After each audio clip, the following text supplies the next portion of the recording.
So how pleased are you when you get to step on that surface at the start of next season? Delighted, yeah, I think it's obviously really important for the future of the football club. It's something that we've fought hard for.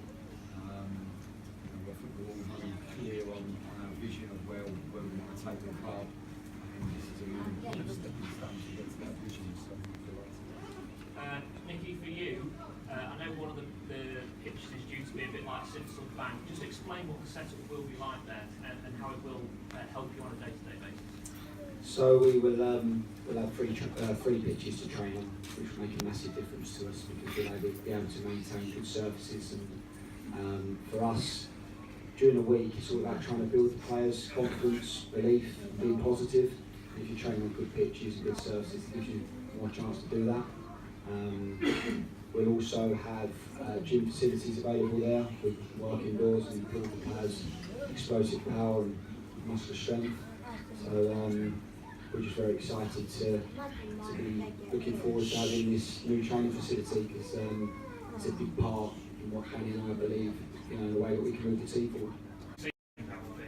So it's off Heath Lane, which is opposite RAF Scampton, and another reason for the location is we've got a brand new education partnership with Rysholme College, Bishop Burton College, which is where the youth team will be moving to for their training ground. So for us, it's taking forward the whole on-field operation, both first team and youth team, making sure that they don't in terms of geography, but also it's an extension of obviously the philosophy that Dan and Nick want to drive throughout there. Yeah, I think it's essential.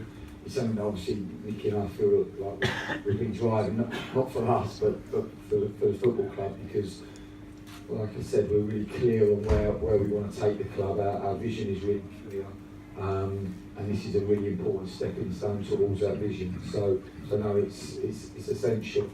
We feel that we have the skills within the building to be able to develop players both individually and the team collectively, but having our own training base will be fundamental.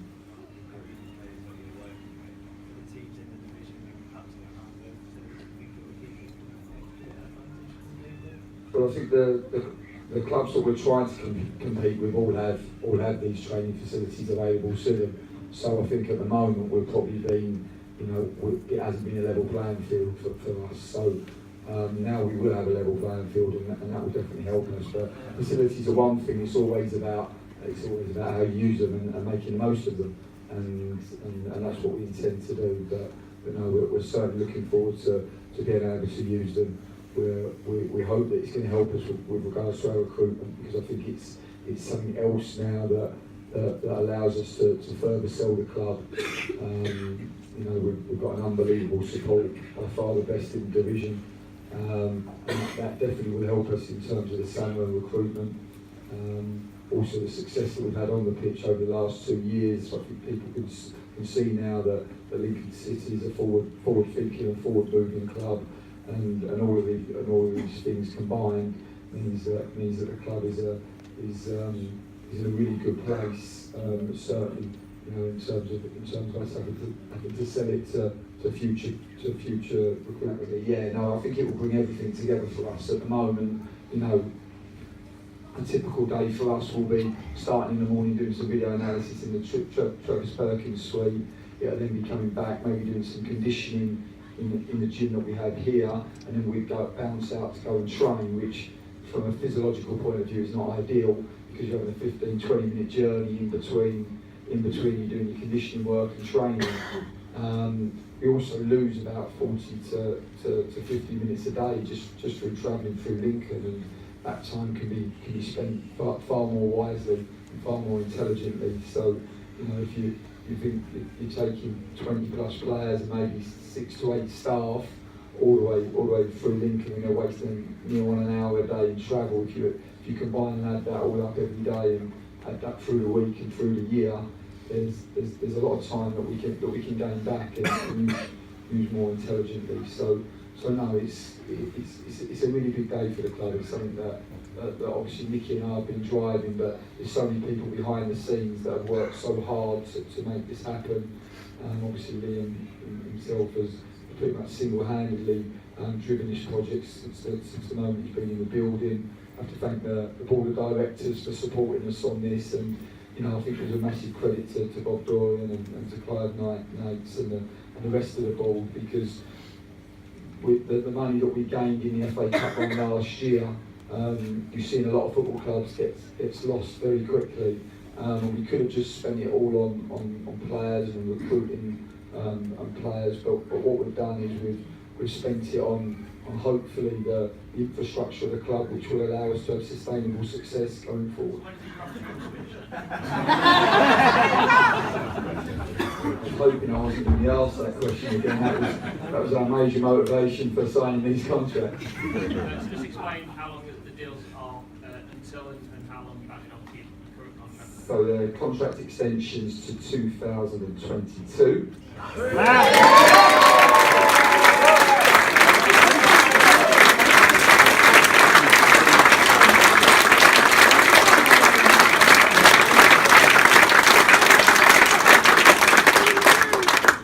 We're equally delighted about. And yeah, no, it was just, it's been quite a long time in coming. We've been discussing these extended contracts for quite a long time. For us, it was pretty simple. It's been an unbelievable journey. Neil, just short of 2 years, and we've made some fantastic strides as you know, as people, but also as a football club. And there's an awful lot of people that have given an awful lot to us, and you know, from our point of view, we're family people, we're loyal people, and when people are loyal to us, then we try to reciprocate. So, you know, we've loved the journey that we've been on. We've loved every day. We feel like we're improving as people and as managers.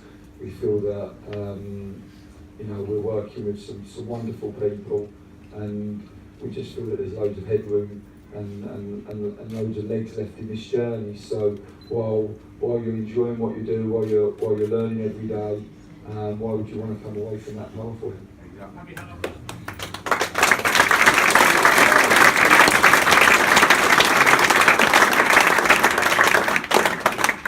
Not as good as this one. I think that shows the loyalty of the supporters that stuck by us that day, because we were pretty awful, and we felt embarrassed actually with Doug actually playing so poorly on the day. But we're just very proud to be managing this football club and to have the opportunity to. And I have to say thank you to Bob, Clive, Kevin, and all the directors for recognising our work and being pleased with our work, and giving Danny and myself and our excellent staff the opportunity of signing new contracts. And Danny, I guess from a point of view as young managers looking to make your way in the game, you see a club like Lincoln City matching your ambition with the likes of the training ground, with the recruitment in the summer. That again must make it quite an easy decision to extend your deal. I think so. You know, for us, just going back to the question you asked, I think it was that Crew game that made us decide to extend our contracts, because I'll never forget, that was probably one of the worst performances of any of my teams in 11 years as a manager. But actually, what came out of it when kind of the disappointment settled down was just the loyalty that the people of Lincoln showed us that day, and that meant an awful lot. It really registered with Nicky and I. And you know, when you see that type of loyalty, like I said, you naturally want to reciprocate, and you know, it's been a fantastic journey that we've been on. I feel that we've built some really good foundations. I think it's given us a real platform for future success. And I spent 8 years, Nicky and I spent 8 years at Concord Rangers, and it was a much smaller club, but the longer that we spent, the longer our tenure there, the easier the club becomes to manage, because you got more and more familiar with the surroundings, more and more familiar with the people that you're working with, more and more familiar with the players, and in terms of making decisions on a daily basis, it become much easier because of the continuity that we had. And we're hoping that the continuity that we're now going to have here will allow us to have the same success that we managed there. I hope so, Rob, because we've got some vital games forthcoming, and I think football management can be pretty precarious. It's a temperamental industry, and I think it's pretty unique. We've got a really strong relationship, not only with our supporters but with the board as well. And as Danny mentioned earlier, hopefully that continuity that we can gather now over this next period can see us achieve great things, because we want to be the most together football club in the world. No, for us it was a pretty easy decision. I did keep saying it, but I never thought people believed me. I think that, you know, people are very quick to give advice and give opinion in football. That's just the nature of the industry. You know, I think because of the success the football club has had, naturally there's been some interest, which we appreciate. But for us, it was really simple. We're making outstanding progress. We feel that on a day-to-day basis we're improving every day. We're loving what we do. We're working with fantastic people, and you know, the grass is not always greener. And we just believe that we've had a unique journey so far. We've created an unbelievable relationship with the people in Lincoln, and we want to see where we can take it. And you know, for us, it's people talk about ambition, and there'd be nobody more ambitious than Nicky and I. But sometimes the ambition is in the journey, and you want to see things through. You want to see where you can. Easy. You want to see where you can take something, and you know, we know that we'll improve over time, and we can, you know, with time, which is not something you always get in football. You're doing a lot of football matches to create that time, but with time and with that continuity, we feel that we can achieve something at this football club that everybody will be really proud of, and you know, that we'll remember forever. No, because I think we've got really single-minded, strong, and relentlessly focused boys. So no, I don't think he does, but I just, you know, for us, we knew it was going to happen. We kept saying it, but sometimes, you know, people don't always believe what you say. So no, it was just for the good of everybody, really. I just felt that the supporters deserved to know exactly where our full space was and where our plans were. You know, it's been going on a long time. It's not straightforward. It's just scribbling your name on the bottom of a contract. It's all the variables around it, really. And for us, it's always been about our families. And as soon as we knew that we'd be able to get them our kids into fantastic schools, as soon as we knew that we'd be able to find some accommodation, and we're going to buy a house each, and we found somewhere that our wives would be happy, then that was very, very important. It's your guys' first year managing. Do you think it's a case of maybe growing and learning together?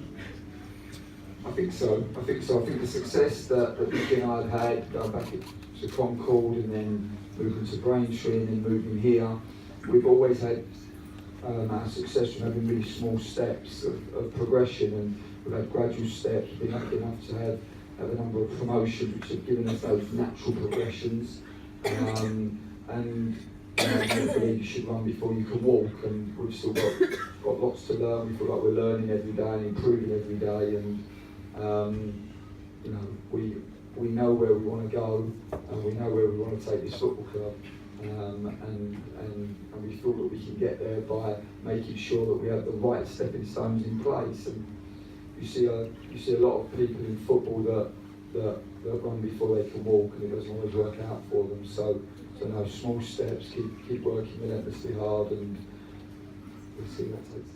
Yeah, I thought it was two very good teams, slightly different styles, which made it really interesting. I thought we started the game exceptionally well, and it was an exciting match, definitely for the neutral. At times we'd like to gain more control. We were disappointed to concede, particularly after scoring our second. Unlike us, switched off from a restart and kick-off. Could have dealt with that slightly better, but I thought the boys showed their spirit. Again, we showed our togetherness in the second half. We we pushed on our physical qualities as well and how we work on the training ground. And overall, after watching the game back a few times since, I thought we deserved the victory. The decision to go with the three strikers, is that something that had been in the background for a while, or was it just a case that Ollie's just been smashing the door down, basically? Ollie's done exceptionally well, making an impact from the bench, and he's asking me during the week, when am I going to see my reward? When am I going to get started? He's a player that's showing great confidence at the moment, not only when he's coming on, but also in training. So we felt that the three of them up there would be a real handful, and that proved to be the case on the night. Yeah, I think it was an easy decision. As I said, the loyalty and the commitment that we've been shown by the people of Lincoln from day dot has been unbelievable, beyond our wildest dreams. I don't think we'll ever, whatever we go on to do, I'm not sure we'll ever have the relationship that we have with the Lincoln people elsewhere. So it depends what motivates you in this world, isn't it? For us it's always about the football, but it's also about people. It's those two things that motivate us, and we thought that the football's work is going pretty well, and the people have been just brilliant. So if you surround yourself by really good people, then you're going to have more good days than bad. Lucky year to Arsenal in the FA Cup. I know he's leaving Arsene Wenger, but everything you saw that day was his creation. Are you trying to manage something like that here at Lincoln, would you say? Well, I'd like to have his success. he's been with Alex Ferguson, the two most successful managers in English football, haven't they? In certainly my lifetime. And I look at both Alex Ferguson and Arsene Wenger like I look at all the top managers, and you look at what they do and how they conduct themselves and how they manage, and you try to steal ideas. But certainly Arsene Wenger has left a blueprint on not just Arsenal but on English football, and he was unbelievable to us. That Arsenal Football Club. As a West Ham supporter, they went up in my estimations that day, just all the class that they showed and the way that they looked after us, and even at our end of season's award, the fact that he took the time to send us a message and congratulate us on our season is mark of the football club, but also mark of him as a man and a football man. I think Arsenal supporters may just realise what they've lost, but they might realise it a little bit too late, which will be a shame for them, a shame for the football club, because he's been an ambassador for football in this country.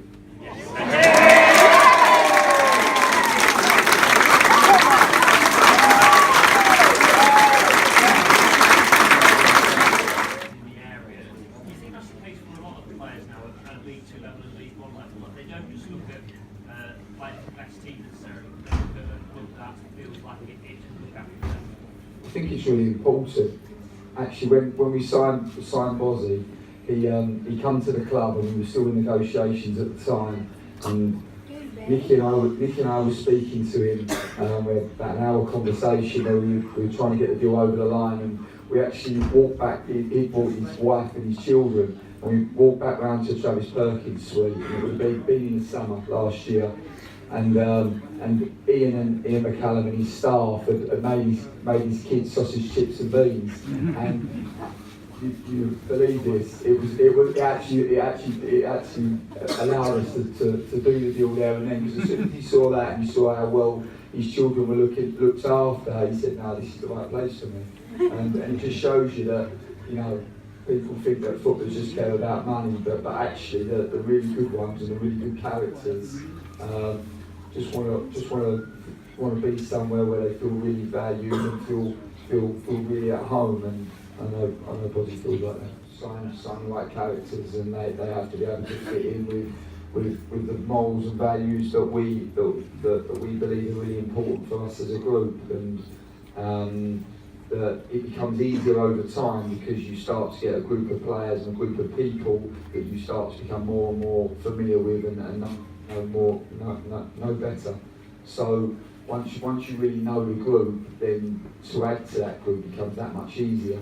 And we've got some really good personalities in our dressing room, and we've got a really down-to-earth, honest, hard-working group of players, and we look for those qualities certainly in the players that hopefully we're going to add to the group come something.